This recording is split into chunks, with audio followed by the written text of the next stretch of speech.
What's up, ladies and gentlemen? NoZoupForYou here, and I wanted to wait to put this video out.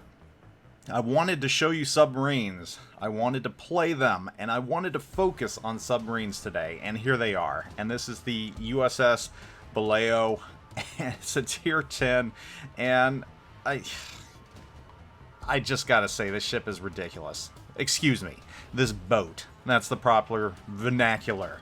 This boat is ridiculous.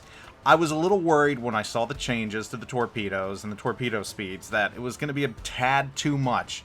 Well, that was confirmed today, after I had to redo my commander skills, because obviously with submarines in the game now, everybody's got to do their commander skills over again, but I told you that the torpedoes were 89 knots? Well, I didn't know if these boats were going to get the speed boost under the the extras. And yes, it did. It gets the 5% extra, and the torpedo speed is now 93 knots.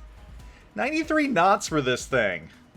It's insane. And look at it right now. I mean, there's just something unnatural looking about these submarines running on the surface at 29 knots. It's just not typical of... Well, I don't know. What were the maximum speeds of World War II submarines?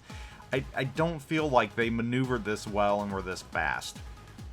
Anyhow, right now, as they play, these submarines are kind of ridiculous. At least the Tier 10 Balao is. I mean, it's fast, it's nimble, and granted, this is only co-op. Yes, things might change when we are actually able to start playing against each other right off the bat. And mind you, this is the first round. I have not played submarines in a long time. It's been probably close to a year since I last tested them. So I'm jumping out here, and there's those torpedo speeds. 93 knots, 14 kilometers. And the sonar pings have changed too. They're a lot easier. You don't have to lock on the front or the back. It just hits a certain part of the ship and automatically locks for 30 seconds. And there you have it. And he's already within my torpedo range, so... he doesn't see me either. I'm not detected by him with my 5.9 kilometer detectability, which makes this more like a frickin' destroyer than anything else. A destroyer that can dive.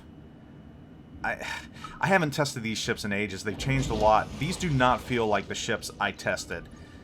Or at least the submarines. And I keep saying ships. It's going to take a while to break that habit because this is a ship-based game. And here I am diving right now, still pinging away at him, so my torpedoes home in on him, and there's nothing he can do about it. And look at that, it homes right to it at 93 knots, and boom, there's 2 hits right off the bat. There goes half this poor Seattle's health. I'm going to continue pinging him, and you know what? I can just sneak, surprise attack, jump up from nowhere, or just let these other 2 torpedoes home in on him, and that's what I'm going to do. And there's another 12k damage. And he's flooding. Guys, I'm at a loss. I really don't know what to say at this point.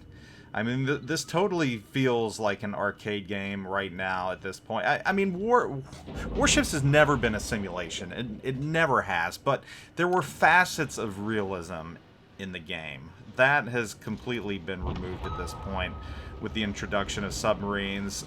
We've gone full-on arcade. Submarines handle full-on arcade. Ridiculous torp speeds. They're fast. In my opinion, they're easy to use. Much easier than the new CVs even. I mean, if I can jump in here after a year of not playing them and, oh, look, I pinged him and there my torps go homing. You know, I'm sure if he fired at me right now with his guns, things would have been bad for me, but he hasn't. I'm going to ping him one more time right there, get that dual ping. There's a hit to the Citadel right there, 8,000 damage off him. These other torpedoes are going to hit as well because they're going 93 knots. And when a torp's flying along at 93 knots, it's kind of hard to miss within, well, what, 2 kilometers right now? And again, I'm just going to pop up and shoot at him right here at point blank because he's right there. And look how fast those torps fly. Boop! There's 2 Citadels right there. 20k off this poor Minnesota. Of course, again, if I was in a round with other players that were actually focusing me or knowing what they were doing, things might be different. If there was some actual anti-submarine warfare elements, it would be a little different. But I don't know how much different. And I'm worried. My biggest fear right now is that in the hands of a player that knows how to play submarines, these things are going to be nasty. They're going to be absolutely disgusting for a player. There's the little tactical beaching right there. For the player that actually bides his time and knows how to use these things effectively, these things are going to be downright nasty. And I'm a little worried. You know, I'm waiting for rank. I don't want to sound like an alarmist here. That is not what I want to do, because I don't like doing that. But the feelings right now of submarines, now that I've got them, and these are what we're going to have in ranked gameplay, the feelings of these submarines, they feel... I don't know. Again, I'm at a loss here. These things are insane. I mean, their ability to maneuver and dive really fast and fire these 93-knot torpedoes is just ridiculous.